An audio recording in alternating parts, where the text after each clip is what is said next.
요한계시록 2장 18절부터 29절까지의 말씀입니다. 제가 가진 성경으로 신약성경 401쪽에 있습니다.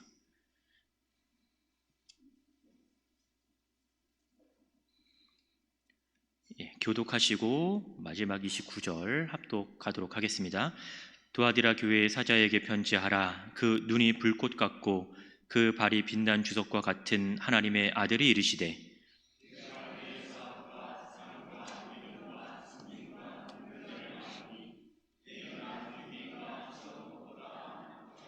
그러나 내게 책망할 일이 있노라. 자칭 선지자라 하는 여자 이세벨을 내가 용납함이니 그가 내 종들을 가르쳐 꾀어 행음하게 하고 우상의 제물을 먹게 하는도다.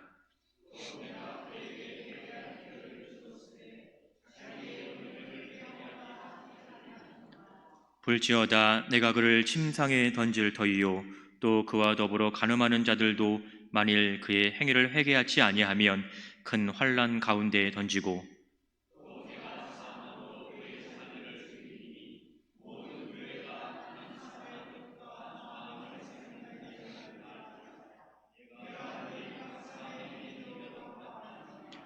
두아디라에 남아있어 이 교훈을 받지 아니하고 소위 사탄의 깊은 것을 알지 못하는 너희에게 말하노니 다른 짐으로 너희에게 지울 것은 없노라.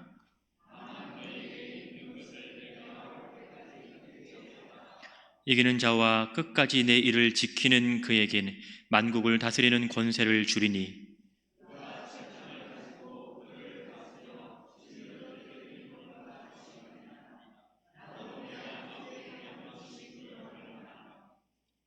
내가 또 그에게 새벽별을 주리라.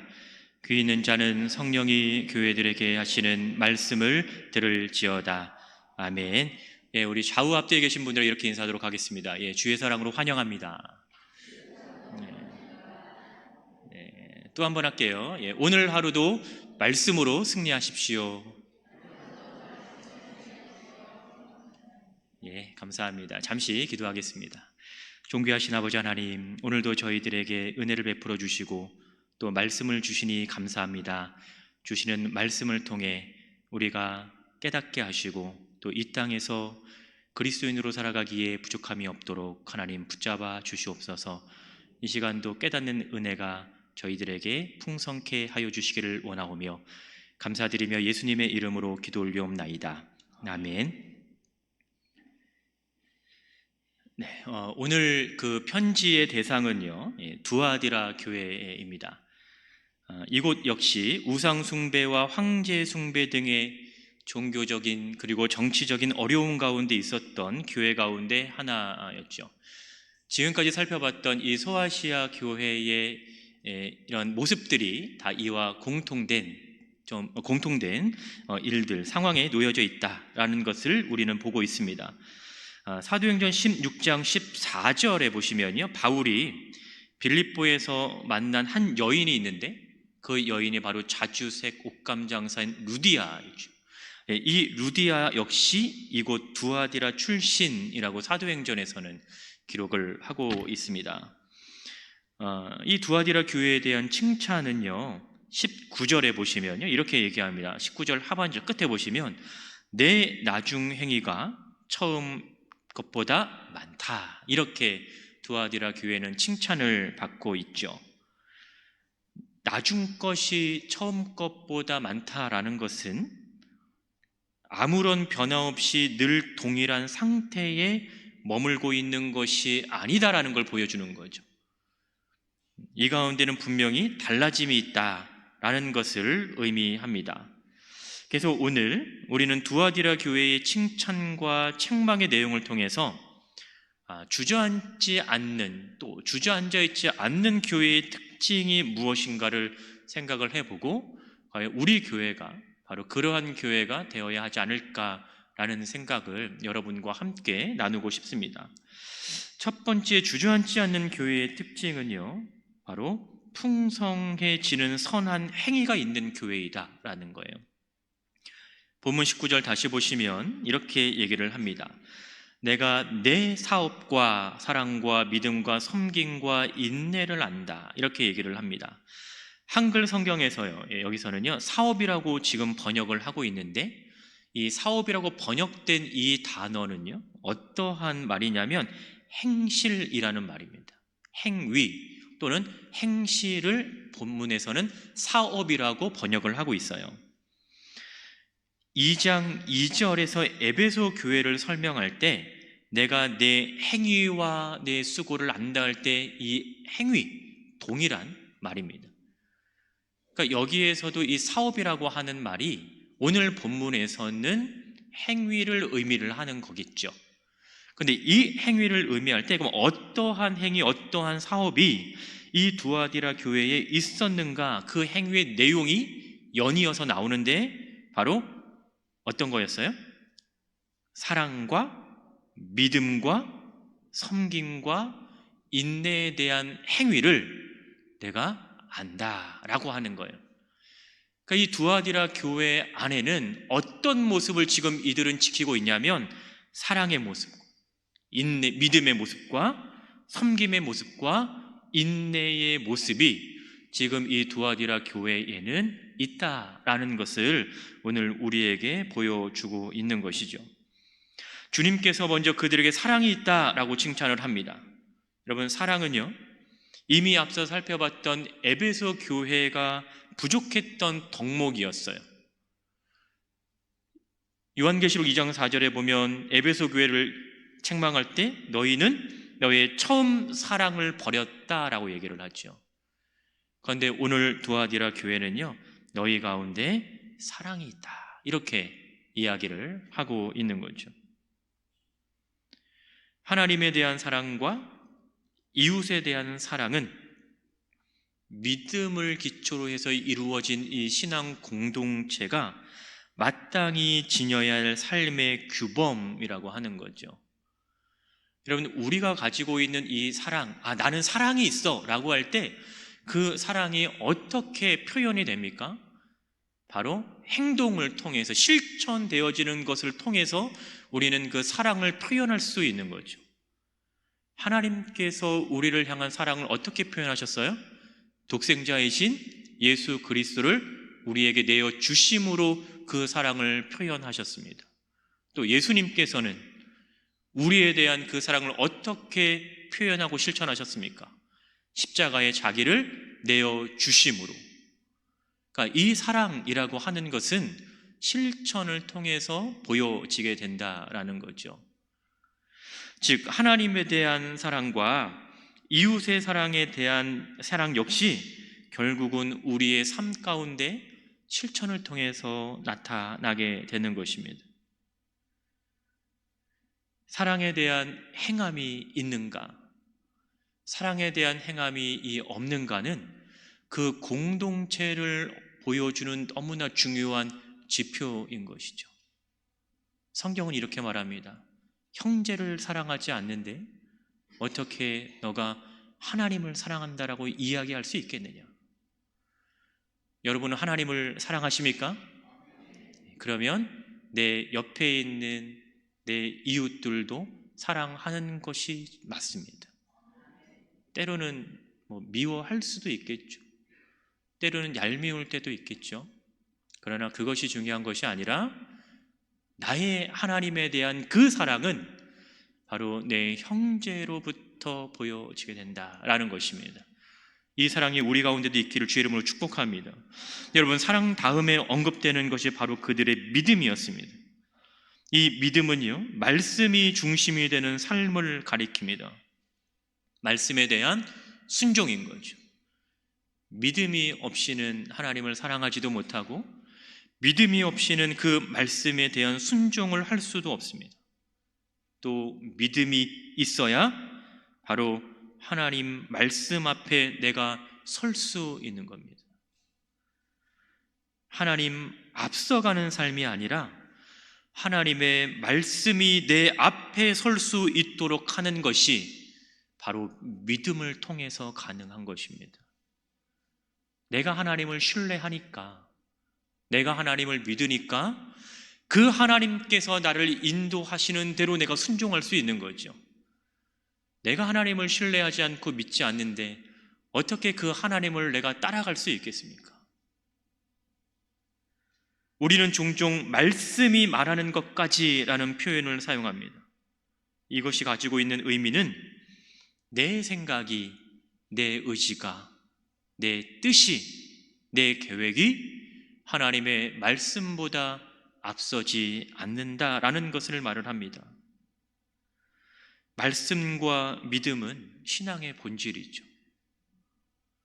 우리 교회가 어떠한 교회임을 보여줄 수 있는 가장 좋은 것은 우리 안에 믿음의 모습이 나타나고 있느냐, 우리가 말씀을 붙들고 살아가고 있느냐의 모습입니다. 말씀과 믿음의 바탕이 없는 사람들이 오늘 지금 두아디라 교회에 있었던 거예요. 그래서 어떠한 일이 일어납니까? 이세벨과 같은 거짓 선지자들을 받아들이기 시작을 하는 겁니다. 그리고 그들의 말에 따라가기 시작을 하는 거죠. 거짓 선지자의 역할은 결국은 바른 것을 전하지 않는다라는 거예요. 바른 복음을 우리가 따라가지 않으면, 우리가 복음으로부터 멀어지면 우리는 무엇과 가까워질 수밖에 없습니까? 죄와 가까워질 수밖에 없습니다. 우리가 죄와 가까워지면 우리는 하나님의 은혜로부터 멀어질 수밖에 없다라는 것입니다. 따라서 이 말씀, 즉 이 하나님에 대한 이 믿음은 우리가 그리스도인되게 하는 가장 중요한 지표이기도 한 것이죠. 우리 안에 참된 믿음의 모습이 있는가? 내가 늘 살아가면서 그 하나님의 말씀을 붙들고 살아가고 있는가는 내가 세상 속에서 어떠한 모습으로 살아가고 있는가를 보여주는 너무나 중요한 역할입니다. 이렇게 사랑과 믿음을 통해서 나타나는 귀한 열매가 오늘 본문에서 얘기하고 있는 섬김과 인내라고 하는 것입니다. 섬김을 통해서 그들의 사랑이 나타나요. 섬김을 통해서 그들의 믿음이 보여지게 됩니다. 뿐만 아니라 두아디라 교인들 역시 주님을 위해서 당하는 고난을 인내하면서 지금 그들의 믿음과 신앙을 지켜나가고 있다라는 거예요. 예수 그리스도의 이름을 위하여 이들이 살아간다. 예수 그리스도의 이름을 위하여 우리가 살아간다라는 것은 믿음을 통해서 가능한 것이죠. 하나님께서 우리에게 주신 그 말씀을 통해서 우리에게 깨닫게 하시는 그 은혜가 있기에 우리는 우리의 삶 가운데 그 하나님의 이름을 놓지 않고 살아갈 수 있는 것입니다. 그런데 중요한 것은 오늘 앞에서 언급되었던 이 행실들, 이 사업들이 19절 끝에 보시면 처음 것보다 나중 것이 많다, 이렇게 성경은 이야기를 하고 있는 것이죠. 이건 비교급인 거예요. 그러니까 나중의 것이 처음 것보다 크다, 많다라는 것을 얘기를 합니다. 이것은 앞서 살펴보았던 에베소 교회는 정반대의 모습인 거죠. 계시록 2장 4절에서 에베소 교회는 이렇게 얘기합니다. 시간이 지나면서 그 처음 사랑을 버렸다라고 얘기를 하고 있거든요. 그런데 오늘 두아디라 교회는 아니었습니다. 오히려 사랑이 식지 않았고 박해와 핍박 속에서도 그들의 신앙의 행실은 오히려 처음보다 많아졌다라고 성경은 기록을 하고 있는 것이죠. 이것은 무엇을 의미합니까? 지속적인 신앙의 성숙을 이루어가고 있다라는 거예요. 이들은 그저 주어진 자리에 그냥 앉아 있는 것이 아니고요, 그 앉아 있는 자리로부터 일어나서 주저하지 아니하고 하나님께서 주신 그 믿음을 가지고 나아가고 있다라는 것입니다. 전진하고 있다라는 것, 후퇴하지 않는다라는 것이죠. 어떠한 상황 속에서도 이들은 주저앉지 않았습니다. 때로는 그들이 고난 가운데 있다 하더라도요, 때로는 그들이 박해 가운데 있다고 하더라도 그들은 현실에서 주저앉아 있지 않았어요. 오히려 성경은 뭐라고 얘기합니까? 처음 너희가 가졌던 것보다 지금 가지고 있는 것이 더 크다, 더 많다라고 얘기를 하고 있는 것입니다. 교회가 추구해야 되는 이 모습은 성숙입니다. 그리스도인 된 우리가 기억해야 될 것은요, 현실에 안주하는 것이 아니라 늘 주님과 함께 일어서서 나아가는 거예요. 신앙은 연수로 하는 것이 아니라고 많이 듣잖아요. 신앙은 믿음으로 하는 거죠. 신앙은 은혜로 하는 것입니다. 그 은혜와 그 믿음이 날마다 성숙되는 여러분 되시길 주의 이름으로 축복합니다. 여러분, 우리 교회가 나아가야 될 방향은요, 성숙인 거예요. 신앙의 성숙, 믿음의 성숙, 또 말씀 가운데 우리가 전진하는 삶을 살아가야 되는 것이죠. 바울도 에베소서 4장 13절에서 이렇게 얘기합니다. 성도와 교회의 삶은 그리스도의 장성한 분량이 충만한 데까지 이르러야 된다라는 것을 얘기하는 거예요. 분량이 성장하는 것은 맞는데 어디까지? 충만한 데까지, 넘쳐 흐르는 거지, 가득할 때까지라고 얘기를 하는 겁니다. 여러분, 주저앉아 있지 않으면 우리는 나아갈 수 없습니다. 우리는 주저앉아 있으면 우리는 성장을 기대할 수 없다라는 거예요. 주저앉아 있으면 우리는 우리 가운데 변화가 없다라는 것이죠. 우리 교회가 주저앉지 않고 더 큰 사랑으로, 더 굳건한 믿음으로, 더 많은 섬김과 더 신실한 인내로 우리 교회가 성숙되기를 주의 이름으로 축원합니다. 그리고 그 일을 이루기 위해서 우리가 하나 되는 복이 우리 가운데 있기를 주의 이름으로 축원합니다. 여러분, 두 번째, 주저앉지 않는 교회의 특징은 바로 진리를 지키는 거예요. 진리가 있다라는 것은 비진리가 있다, 진리가 아닌 것도 있다라는 것이죠. 우리는 비진리를 진리라고 하지 않아요. 우리는 거짓된 진리를 따라가지 않고 우리는 진리를 따라가고 있다라는 것입니다. 우리가 가진 진리는 뭘까요? 우리가 따라가고 있는 진리는 뭘까요? 바로 예수 그리스도이시죠. 예수님께서 분명히 이렇게 얘기했어요. 나는 길이요 진리요 생명이니. 나로 말미암지 않고는 아버지께 올 자가 없다라고 하니까 예수님 외에는 진리가 없는 것이죠. 이 요한복음의 본문에서는요, 나는 진리라고 할 때 이 나를 굳이 언급을 하고 있는 거예요. 이 말은 뭐냐면 나 외에는 너희가 따라갈 길과 진리와 생명이 없다라는 겁니다. 예수님 외에는 진리가 없다라고 성경은 분명하게 얘기를 하고 있는데, 오늘 우리가 살아가는 이 세대를 한번 보십시오. 진리가 아닌 것을 진리인 듯 따라가고 있는 자들이 너무나 많이 있습니다. 근데 신기한 건 뭐냐면 그들에게 물어보면 우리가 생각하는 그 비진리가 그들에게는 진리인 거죠. 그들이 우리를 볼 때는 어떠한 심정이 들겠습니까? 안타깝겠죠. 왜요? 그들이 생각할 때 비진리라고 생각하는 걸 우리가 따라가고 있는 모습이니까. 여러분은 어떠한 진리를 따라가고 있습니까? 예수 그리스도를 따라가고 있습니까? 아니면 위장된 예수 그리스도를 따라가고 있습니까? 여러분, 우리가 따라가야 될 것은요, 예수 그리스도 한 분밖에 없습니다. 우리가 믿어야 되는 존재는 예수님밖에 없어요. 우리가 들어야 할 말씀은요, 예수님 하신 말씀밖에 없는 거죠. 그러나 본문 20절에 보시면 한 여인이 등장을 하지요. 이세벨이 등장을 합니다. 그런데 이 이세벨을 오늘 성경 본문은 어떻게 표현을 하고 있냐면 자칭 선지자라고 하는 여인이었던 거예요. 자칭 선지자는 선지자가 아니라는 거죠. 스스로 선지자라고 부르는 거예요. 그럼 자칭 선지자는 하나님께서 허락하신 것이 아니기 때문에 하나님의 말씀을 따라가지도 않을 것이고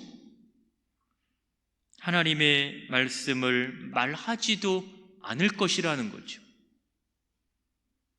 그런데 두아디라 교회는요, 이 자칭 선지자라고 하는 이 이세벨의 말을 따라가고 있는 거예요. 진리를 지켜야 함에도 불구하고 그 진리를 놔두고 비진리의 영향을 지금 받고 있다는 것이죠. 이세벨은 아합 왕의 아내였어요. 그녀는 자신이 믿는 바알신을 아합에게 강요해서 바알의 신전을 세운 인물이었습니다. 오늘 본문은 이제 신약의 배경이니까 구약의 이세벨이 지금 여기 있다라는 얘기가 아니고요, 구약의 이세벨과 같은 적 그리스도가 교회 내부에 들어와서 그들을 현혹해서 우상을 숭배하고 음행의 죄를 범하게 하였다라는 거예요. 이것은 무엇을 의미합니까? 진리가 없는 자들이 마치 진리를 말을 하고 있는데 사람들은 진리가 없는 그 말을 따라가고 있다라는 것이죠. 그러니까 이런 교회는 주저앉을 수밖에 없어요. 진리가 없잖아요. 그 안에 예수 그리스도가 없잖아요. 여러분, 주저앉지 않는 교회는요, 진리가 있는 교회입니다. 진리이신 예수 그리스도를 닮아가는 교회고 예수 그리스도를 따라가는 교회입니다. 그분의 말씀에 순종하는 교회가 바로 주저앉지 않는 진리를 지키는 교회라고 할 수 있는 거예요. 여러분, 앞서 보았던 이 에베소 교회는요, 진리는 지켰어요. 그러나 사랑은 잃어버렸다라고 얘기를 합니다. 근데 오늘 본문의 두아디라 교회는요, 반대인 거예요. 사랑은 지켰는데 진리를 양보해버린 거죠. 진리를 양보했다라는 것은 어떤 의미입니까? 진리를 잃었다라는 것이죠. 여러분, 진리를 지키는 교회는요, 비진리를 용납하지 않습니다. 여러분, 진리의 문제에 있어서요, 우리는 단호해야 하죠. 사람들은 이렇게 말해요. 너희는 사랑을 얘기를 하는데, 너희는 그리스도의 사랑을 얘기를 하는데 왜 너희는 너희 것밖에 모르냐라고 얘기를 합니다. 근데 저는 그런 질문 앞에 이 대답을 합니다. 우리는 지켜야 할 것이 있기 때문에 그렇습니다 라고 얘기하죠. 진리를 잃어버리면, 진리를 양보하면 없는 것과 마찬가지죠. 진리가 없는데 우리의 영혼이 살아날 수 있겠습니까? 진리가 없는데 우리 교회가 진리 위에 세워질 수 있겠어요? 진리가 없는데 우리의 영혼과 삶이 회복을 이룰 수 있겠습니까? 그렇지 않죠. 그렇기 때문에 우리는 그 진리를 지키기 위해서 목숨을 거는 거예요. 우리 교회에 들어오실 때 입구에 하나 스티커가 붙어있는 거 혹시 보신 적 있으세요? 이단의 출입을 금한다 라고 하는 스티커가 우리 교회 입구에 1층에 붙어 있습니다. 이것은 우리는 비진리를 허용하지 않는다라는 거예요. 비진리를 용납하지 않는다라는 것이죠. 왜요? 우리의 영혼이 죽고 사는 문제인데 우리가 영혼이 살아야 되지 않겠어요? 우리 교회가 영혼이 회복되어야 되지 않겠습니까? 그럼 가장 좋은 방법은 뭐예요? 진리이신 예수 그리스도를 붙잡고 나아가는 것이죠. 예수 그리스도의 이름을 지키며 나아가는 것입니다. 성경은요 24절에서 이 이세벨의 행위를 사탄의 깊은 것으로 묘사를 하고 있습니다. 이것은 잘못된 복음, 틀린 복음을 말을 하는 것이지요. 이세벨은 자기를 따르는 자들을 하나님의 것으로 인도하는 것이 아니라 바로 사단의 것으로 빠지도록 유혹을 했다라는 거예요. 비진리와의 타협은 우리를 신앙의 위기 가운데 놓이도록 만듭니다. 우리가 신앙의 위기를 경험하지 않기 위해서는요, 바로 복음 안에 머물러야 한다라는 것을 성경은 보여주고 있습니다. 우리는 말씀을 통해서 하나님을 알아갈 수 있어요. 우리는 말씀을 통해서 그 하나님의 은혜를 깨달을 수 있습니다. 그런데도 우리는 여전히 하나님이 어떠한 분인지 모르겠다고 얘기하고, 우리는 여전히 하나님께서 나를 위해 어떤 일을 하셨는지 모르겠다고 말한다면 방법은 한 가지죠. 말씀과 가까이 하는 여러분 되시기를 주의 이름으로 축복합니다. 너무나 쉽게 접근할 수 있는 이 말씀 가운데 우리가 궁금해하는 모든 답이 다 담겨져 있다라는 거죠. 보물과 같은 거죠. 이 보물을 잃어버리지 않는 여러분 되시기를 주의 이름으로 축복합니다. 여러분, 하나님의 말씀이 여러분의 생각을 바꾸고, 하나님의 말씀이 여러분의 삶을 바꾸고, 하나님의 말씀이 여러분의 영혼을 살리는 은혜가 있기를 주의 이름으로 축복합니다. 주저앉지 않는 교회의 세 번째 특징은요, 잘못된 길에서 돌이킨다라는 거예요. 우리가 때로는 실수할 수 있어요. 우리가 때로는 잘못된 길을 갈 수는 있어요. 그러나 중요한 건 뭐냐면 돌이킬 수 있어야 한다라는 거예요. 회개할 수 있는 것도 여러분, 우리가 하나님의 은혜 아니겠습니까? 우리가 회개를 통해서 하나님 앞에 무릎 꿇을 수 있는 것도 우리가 받은 너무나 큰 은혜 아니겠어요? 그러나 적그리스도는 이러한 회개의 은혜를 알지 못했다라는 것이죠. 그래서 오늘 본문에서도 21절 보니까 회개할 기회를 주었으되 그들은 회개하고자 하지 아니했다라고 얘기합니다. 회개할 기회가 있음에도 불구하고, 돌이킬 기회가 있음에도 불구하고 그들은 돌이키지 않았다라고 성경은 얘기를 하고 있습니다. 왜요? 이들은 믿음이 없잖아요. 이들 가운데는 하나님의 말씀이 없잖아요. 이들에게는 하나님의 말씀을 들을 수 있는 귀가 없다라는 거예요. 이것은 바로 두아디라 교회의 행실 가운데 있었던 믿음과 완전히 대조되는 모습입니다. 이 두아디라 교회가 주저앉지 않고 일어서서 나아갈 수 있었던 것은요, 이들에게 믿음이 있었기 때문에 그런 거잖아요. 돌이킬 수 있는 은혜를 깨닫는 그 은혜가 오늘 이 교회 가운데는 있었습니다.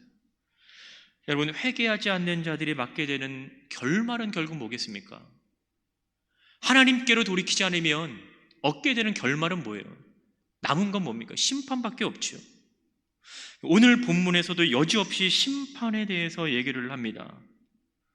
22절에 침상에 던져지는 것, 큰 환난 가운데 던져지는 것, 23절에 사망으로 그의 자녀를 죽임을 당하는 것, 이 모든 것이 심판의 결과인 거죠. 그런데 여러분, 본문을 다시 보세요. 이렇게 얘기를 합니다. 22절에 보니까 내가 그를 침상에 던질 것이요, 그리고 내가, 주어가 두 번 반복돼서 연결되는 겁니다. 내가 회개하지 아니하면 큰 환난 가운데 너희를 던질 거라고 얘기하는 거예요. 또 23절에 내가 사망으로 그의 자녀를 죽인다라고 얘기를 하는 겁니다. 심판의 주체가 누구예요? 주님이신 거예요.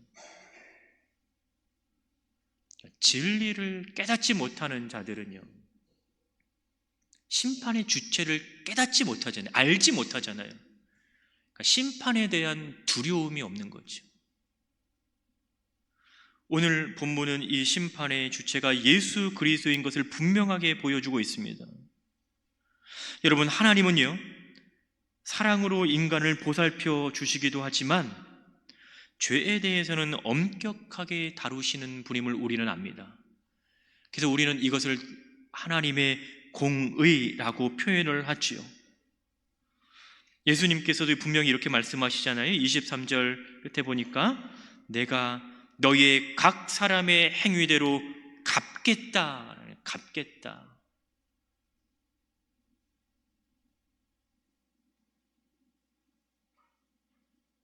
행위, 23절의 행위는 결국 본문 19절의 사업과 같은 단어라고 말씀을 드렸습니다.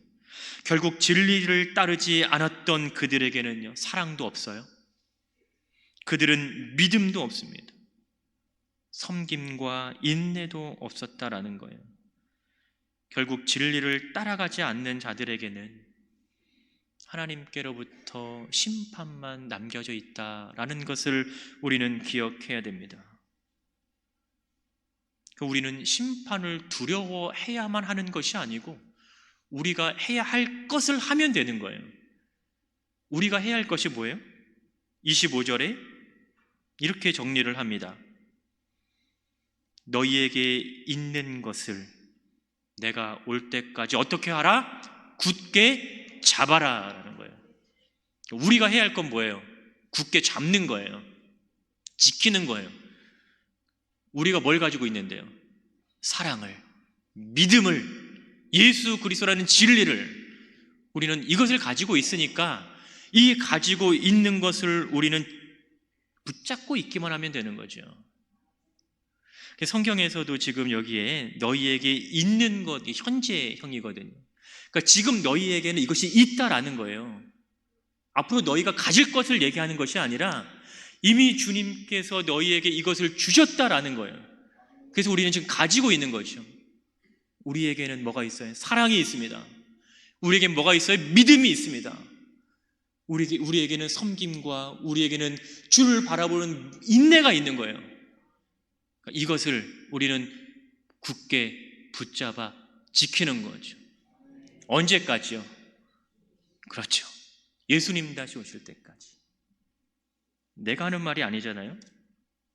25절에 보니까 내가 올 때까지 굳게 지키라, 굳게 잡으라 라고 얘기합니다.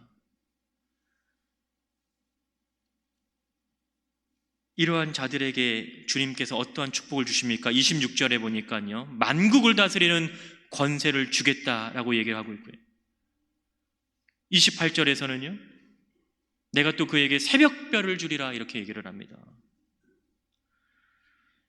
먼저 26절에 만국을 다스리는 권세를 얘기를 하면서 27절에 이렇게 얘기해요. 하반절 보니까 나도 내 아버지께 받은 것이 그러하다라고 얘기합니다. 이 권세는 예수님께서 누구에게 받았다라고 얘기합니까? 아버지라고 받아요. 아버지는 여기서 누굴까요? 하나님이죠. 그러니까 예수님께서는 하나님을 아버지라고 표현을 하고 있어요. 자, 오늘 본문 18절을 다시 한번 가보실까요? 오늘 본문 18절을 다시 가보시면 예수님을 자기 자신을 표현할 때 이렇게 표현합니다. 그 눈이 불꽃 같고 그 발이 빛난 주석과 같은 하나님의 아들이 이르시되 라고 얘기하고 있어요.